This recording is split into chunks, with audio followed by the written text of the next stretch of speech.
Reading with your kids. Hola, ni hao, konnichiwa, assalamu alaikum, shalom, mahaba, morning Billy Wanji, namaste, jambo, bienvenidos. Hi, my name is Jadley, and this is the Reading with Your Kids podcast, an iHeartRadio Best Kids and Family Podcast Award nominee. We are coming to you from the beautiful neighborhood of Reedville in the southwest corner of Boston, Massachusetts. We're so delighted that you're joining us in our mission to help families grow closer through reading. Please be sure to subscribe to the show in the iHeartRadio app, on Spotify, Apple Podcasts, Amazon Music, Stitcher Radio, wherever you find your podcast. Our guest today is Vikram Madan. He is here to celebrate Bobo and Pup-Pup. Before we invite Vikram into the studio, we want to let you know that this episode of the Reading with Your Kids podcast is brought to you by George J. and Miserable Monday, written and illustrated by Savan Hung. George J. thinks Mondays are miserable, and most of us agree. For one thing, weekends are super fun. Something could have changed at school. What if they cancel recess? George is worried. What if no one wants to play with him? He knows he will miss his family. Is there absolutely nothing that can change George J's mind about Mondays? Mondays can be hard for everyone, even little kids. George J. and the Miserable Monday is an instructional story to share with young learners who worry about going to school, struggle with change, and are learning flexibility. George J. and Miserable Monday by Savan Hung is a really, really fun story, perfect for kids ages 4 to 7, especially those kids who struggle with school anxiety. Joining us right now from Seattle in the state of Washington, our guest today is here to celebrate a great new graphic novel series for young readers. Please welcome to the show the author of the Bobo and Pup-Pup series, Vikram Madan. Hey, Vikram, how are you? I'm doing well. Thank you so much for having me on your podcast. I'm excited to have you on. You know, we love graphic novels. I didn't love it so much when that was the only thing my son would read. And he's 25 right now, and I think it's the only thing he still reads. But I didn't understand at that time that reading graphic novels is reading. Correct. Yeah. That is very true. In fact, I grew up in India, and I remember, some of the earliest things I used to read, well, we called them comic books back then, but some of them were really graphic novels. Mm-hmm. So, they used to be a series of illustrated classics, and my first introduction to classic literature was actually in a graphic novel format. Mm-hmm. Yeah. Same here. And I didn't appreciate that when my son, I supported it. We bought him all sorts of graphic novels and anime and manga and all that stuff. And it's still here in my house, even though he's married and has his own place. We have to talk about that. But why don't we talk about Bobo and Pup-Pup right now? Great, yes. So Bobo and Pup-Pup, so we're calling them a graphic chapter series. And it's kind of that stepping stone to graphic novels. So it combines the idea of an early reader with an early vocabulary, with a lot of graphic action. The story is told entirely in dialogue and through visual action. And then it's divided into chapters to kind of make it an easy experience for kids. And so it kind of hits all the check marks. It's early reader, it's graphic, it's a chapter book, and it should find, no matter where that beginning reader is in their reading journey, they should find a way to enjoy these books easily. Yeah. Now, growing up, some of my favorite characters were Bugs Bunny and the Roadrunner and Coyote. Tell us a little bit about the characters of Bobo and Pup-Pup, please. So Bobo is a monkey and Pup-Pup is a dog. And they're best friends, but they have slightly different personalities. So Pup-Pup is the kind who's more likely to follow the rules and, look before leaping. And Bobo's the kind who leaps before looking and will not necessarily follow the rules. And because of their different personalities, when they are sometimes they're doing things together, but they're doing it differently. And sometimes they're doing things in opposition to each other. And what allows them to persevere through these antics is their friendship and their kindness and love for each other. So it's a journey of two friends, and they kind of show us what friendship is and how to be good friends. You don't have to be identical, and you can still be friends as long as you enjoy each other's company and care for each other. Yeah. I think that's a great lesson for kids, especially at this age. We're talking about first and second graders. I think it's a great lesson for them to learn because as I look back and I look at the people in my life that were my closest friends and even my beautiful wife, we're very different people. Right. Yeah. So this is the stories are, I don't tell my wife this, but they're partly inspired by her personality type and my personality type. So, it's a rich source of inspiration and ideas. Let's just put it that way. Okay. Which, are you able to tell us which one is the more leap before you think? My wife leaps before, she just enjoys the moment and has a lot of fun, and I tend to keep looking, and I almost never leap sometimes. So because I look so hard and so long, and so it's a great combination to have, because it definitely makes my life more interesting, and it makes sure that there are some, I would say, safety rails to not leaping too far without looking. Did you always dream about becoming a children's author? So it's interesting. When I was growing up, I grew up in India, and my earliest memories are reading comics and copying the characters out of comics. That was a way I learned to draw. And I really thoroughly enjoyed books and humor. That was one of my primary passions. But I actually never thought I was going to be an author one day. I did want to be a cartoonist, and during my teenage years and while I was in college, I drew a lot of cartoons, some for magazines, some for newspapers, and I briefly thought about trying to make that my career, but I couldn't know how to make it work. And so I progressed to my next love, which was writing software. I loved the creation process of making software. So when the cartooning wasn't working, I ended up in software for a while. And then when my kids were born, that is the first time I was actually introduced to the rich tradition of children's literature. And as I read to them, I felt that, I'm enjoying this so much, reading these books and looking at them and sharing them with my kids.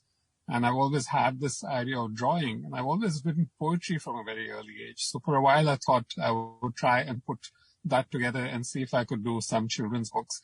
And, writing a book is a journey. So my journey took me almost, I would say, 20 years to get to the point where I kind of had at least a little bit figured out what I was doing. The first few years, it was all about just trying stuff and making mistakes. So that didn't really go anywhere. And so I tried, I would stop, and I would wait some time, and I would try again with some new ideas, and then, they wouldn't go anywhere, and then I'd give up for a bit, and then I kept coming back to it. And so a few years ago, I decided I'd done software enough, and I really wanted to now devote myself to creative efforts. So I kind of left the software tech career completely, rebooted myself, went to art school, formally learned how to draw and paint, and then at the same time started writing poetry and illustrating it myself, like Shel Silverstein. And did a couple of self-published books, found an agent, worked on the third book. That one's called A Hatful of Dragons. That's for ages 7 to 12. And then working with my agent, came up with these ideas for early readers that could also be graphic and illustrated. And so that's where the idea for Bobo and Pup-Pup came, is developing a reader that would be full of visuals for kids. Wow. So it draws on my own cartooning roots, but it's a journey where I never started thinking I was going to be an author. Yeah. No. Yeah. Hey, you mentioned growing up in India, and we've talked a little bit with different authors and activists about the fact that not every country has the same tradition regarding children's books as we find here in the States and maybe in the United Kingdom. What was the tradition like when you were growing up? You mentioned that you read comic books. Were there a lot of kids' books available? So there were books that were so. There were various categories of books. So there were local language publications. There were homegrown magazines which had humor and stories and short cartoons for kids. There were books that derived from the rich Indian classic culture and literature, and so there were illustrated comic series that we used to love reading.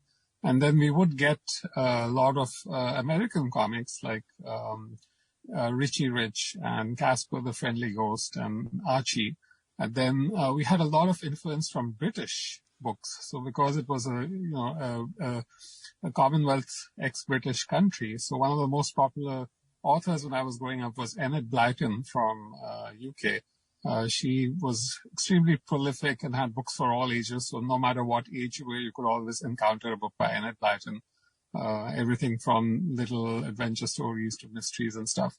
And then funnily enough, one other source of books was Russia. So India was the socialist country and they had a lot of tie-ins with cultural exchanges with Russia. And so we would also get access to a lot of Russian folk tales and Russian kids books. And so it was a good diverse mix of Indian, American, British, and Russian. The challenge was, of course, finding the books, so the books existed, but they weren't easily accessible. So I remember growing up, I would go to somebody's house, and if I saw a book that I wanted to read, I would speed read it in the 1 or 2 hours I was in their house, because I knew that was my one and only chance to probably ever encounter that particular book. And especially if it was a series and I'd read book 1 and book 2, and on the hunt for book 3, found book 3, sat and read the whole thing during that visit. So I was like a regular bookworm. Yeah, and you must have been a really welcome house guest because you just sat in the corner and read. You didn't cause any trouble. Exactly. As long as they had books, I was a happy camper. That's really wonderful. Hey, you mentioned A Hat Full of Dragons. That sounds like a fun book. Yes. So the full title of the book is A Hat Full of Dragons and More Than 13.8 Billion Other Funny Poems. And that book has 13.8 billion funny poems in only 64 pages. How that happens, you have to actually pick up the book to see. So it's for ages 7 to 12. I wrote the poems, I illustrated the poems. So unlike Bobo and Pup-Pup, which I did not illustrate, Bobo and Pup-Pup is illustrated by the wonderfully talented Nicholas Slater, who lives in the UK. The Hat Full of Dragons is something I wrote and illustrated, and I'm really happy with how that book turned out under the guidance of the editor for that book. So it was on 7 best book lists last year, and it's a finalist for the Texas Blue Bonnet Award this year. So I'm happy with how that turned out. Yeah, that's really wonderful. Congratulations. Do you envision lots of Bobo and lots of books in the Bobo and Pup-Pup series? So, like any book, we hope that there will be lots of books. So 2 books came out in November of 2021, and then 2 more are slated. So we have 4 books right now planned for the series, and whether there will be more or not, of course, depends on how these 4 books do. So, when I was writing the books, I was hoping to illustrate them myself. I have an art and cartooning background. And funnily enough, the publishers liked the stories a lot. They just didn't like my illustration style. And, so they asked me if I would be willing to be the author on the book and not the author illustrator. And, it took me my first reaction was, wait, what do you mean? You don't like my art? So that was a surprise. But then, the illustrator they found is so wonderful, and she has breathed so much life into these books that I can't think of them in any other way as how she has illustrated them. You bring up a good point. We have lots of authors that listen to the show, and one of the things that a lot of authors have a hard time with, especially debut authors, is the idea that when you sell your book to a publisher, which is every author's dream, you're selling the book. It's not yours anymore. It's like when you sell a car. You can't go up to the person who bought the car and say, no, you can't change the interior at all. It's gone. I would say it's more like you've designed a car and you've sold them the idea of the car, but they're going to actually go build the car, and they're going to have to make all the practical decisions along the way of how this product will reach the market and what compromises they'll have to make and who the audience is and how do we map the product to the audience.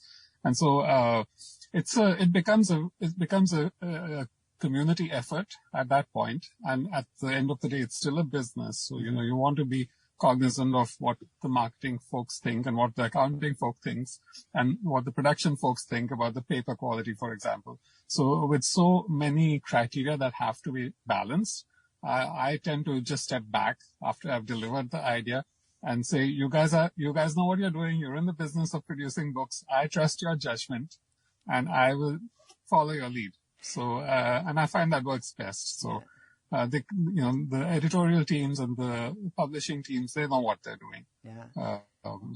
Authors don't. How long did it take you to kind of feel comfortable with that outlook? So as I mentioned, the first book I produced was self-published. Mm-hmm. So when I quit my job and I decided to go to art school, I really wanted to write a book of poetry. And that book I wrote was called The Bubble Collector. And I self-published it as a physical book. And the reason I self-published it is one of the feedbacks I was getting from publishers was it's very hard to publish poetry by an unknown author because it's very hard to market them and sell those books. And so I told myself, nobody's going to publish it. Maybe I might as well try this new thing called self-publishing and see how that works. And the self-publishing process was pretty straightforward, but the challenge I ran into after I produced the book was I didn't know how to distribute it to anybody. So I had all these books and I didn't know how to get them in front of any reader. And so I would get in my car and I would drive around the Seattle area, visiting every single independent bookstore, showing them the book, talking to them. And then, maybe they would take 1 or 2 copies. And it became pretty clear that was not a system that was going to scale. Like I couldn't drive 40 miles to deliver 2 copies of my book. And so that gave me so much more appreciation for the regular publishing industry that when it came time to do the next book, I told myself, no matter how hard it is to try and get published formally through the normal channels, I'm going to try that. Because the self-publishing thing, I'll be spending all my time distributing the book, and that means I won't be writing the book. Yeah. So that's the trade-off there. When you have all these professionals who are publishing the book and you've handed the book over to them, then you do have to step back and let them move forward with it. Yeah. And that's the way life is in most areas of our lives. Correct. Yeah. I am very comfortable handing off my car to a mechanic when it's time for me to get my car fixed because exactly. I learned my lesson at a very young age. When you take something apart and you can't put it back together again, it becomes much more expensive. Yes. So as you mentioned that you really enjoyed writing software and being in that part of your life, do you find that experience writing software has helped you as a children's author, as a poet? I would say, I think the part of me that was enjoying writing software was the creative part of me. And the first few years, I was very hands-on in my job, so it was a lot of fun. And then I allowed myself to get promoted into middle management, and that kind of sucked all the fun out of creating software for me. So the part, but being there, working in corporate America, having a 9-to-5 job, for example, and having done that for so many years, it does make you a lot more disciplined, and you do learn how to present yourself and how to talk to people and how to work with other people to produce something, because there's going to be a lot of trade-offs involved and you can't have egos about it. Mm-hmm. And so right now, when I spend my time between making art, so I'm a full-time professional visual artist, and then I also spend half my time writing books. And then the left brain engineer part of me is basically running the business, the logistics, the accounting, the managing things. So it works out. It's a good balance for me. I find I can, I have the skills to apply myself to both areas. And so it keeps me in balance. Yeah. I had a good friend of mine who had a similar experience. He was a whiz at writing software and really enjoyed it. And they promoted him and he hated it. Correct. Because at some point you get to the point where you're not making anything yourself. And if you're a creator, you really miss that hands-on ability to build something out of nothing. Yeah. And just before we ask you to tell us where we can connect with folks, do you have any advice for parents who may be listening, who have a creative kid who maybe a little bit nervous about sharing their creativity. Any advice that ways that we can inspire our kids' creativity? I think creativity is such an important part of life, and it doesn't matter where you end up in, whether you become a doctor or you're a lawyer, as long as you bring a creative insight to whatever problem you're trying to solve, you'll always be a better problem solver. And so encouraging early creativity, no matter what form it takes, I think is extremely important in helping children kind of blossom to their full potential. I used to kid to my parents. I have this funny story that when I was small, I was drawing a lot, and I would make these drawings and I would go and show them to my parents. And so I would draw a cowboy and I would show them a picture of a cowboy, and they would say, "Oh, so you want to grow up and be a cowboy?" And then if I drew an astronaut, they would say, "Oh, you want to go and grow up and be an astronaut?" But never once did they say you want to grow up and be an artist. Yeah. Here you are doing all these drawings. And so they they completely missed that, in my early childhood. And so if your kid is drawing a lot, writing a lot, definitely encourage them, because those are skills that they can apply no matter what field they pick or wherever their interest takes them. Yeah. It's just, the other way to look at it is if we always do things that are only logical and rules-based and fact-based, we probably all end up as robots, right? And that's not where we want to be. Yeah. So that's not what makes us human. So it's really important to let kids read and, free associate and try their hand at many things. And if they're showing a spark for something, please do encourage it. Yeah. And the message of Bobo and Pup-Pup, that message of friendship and enjoying each other, that's a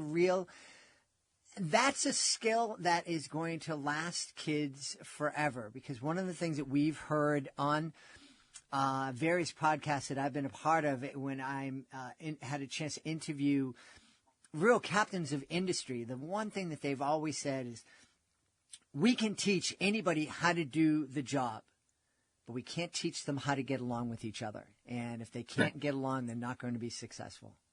Right. And that's what in Bobo and Pup-Pup. So the first book is called We Love Bubbles. And the thesis for that book is that Pup-Pup loves blowing bubbles. He just wants that quiet experience of sitting back and blowing bubbles. And Bobo loves popping bubbles. So he's just going to come in and pop all of Pup-Pup's bubbles. And that just sets up a concept between the two, because they both love doing this thing. And it all involves bubbles, but it just involves some really total opposite viewpoints. And so how do they reconcile that, and how do they get to a place, and what happens in the middle when they try to one-up each other?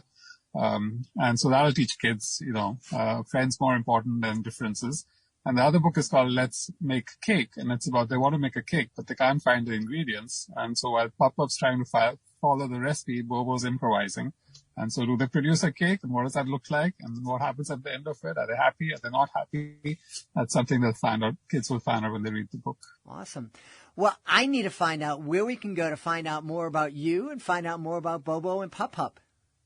So the easiest way to find out about me is to go to my website, vikrammadan.com, VIKRAMMADAN.com. And you'll see a list of all my books there, all my artwork there. There's a dedicated page for Bobo and Pup-Pup that you can read the synopsis of the books and some of the reviews. And then online on Twitter and Instagram, I have my art accounts. They're called Art by Vikram, ARTBYVIKRAM. And so you can easily look at my art and follow me on social media that way. Awesome. We've had a great time speaking to the author of Bobo and Pup-Pup, Vikram Madan. Hey, Vikram, thanks so much for being with us. Thank you. It's been a real pleasure and honor. Please be sure to join us for the next episode of the Reading with Your Kids podcast. Our guest will be Ning Chai. She'll be here to celebrate Metamorphosis. It's the latest and final addition to her Savant trilogy. We can't wait to welcome her back.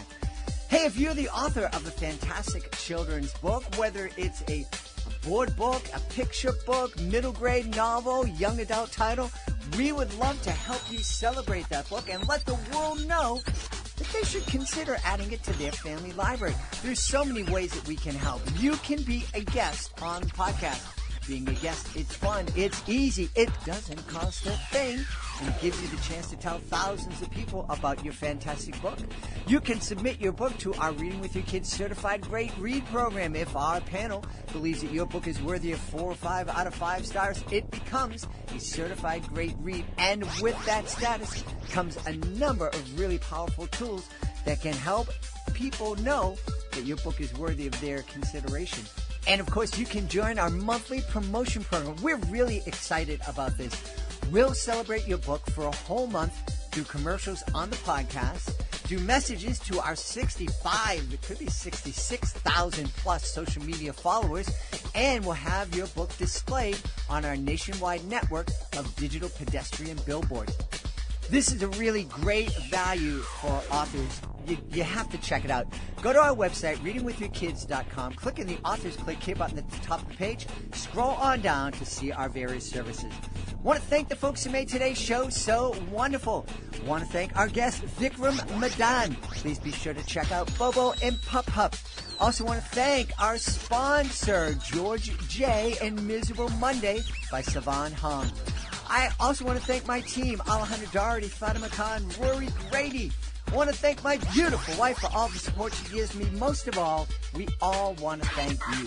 Thank you so much for taking the time to join us today. And as always, thank you so very much for taking the time to make the world a better place by reading with your kids.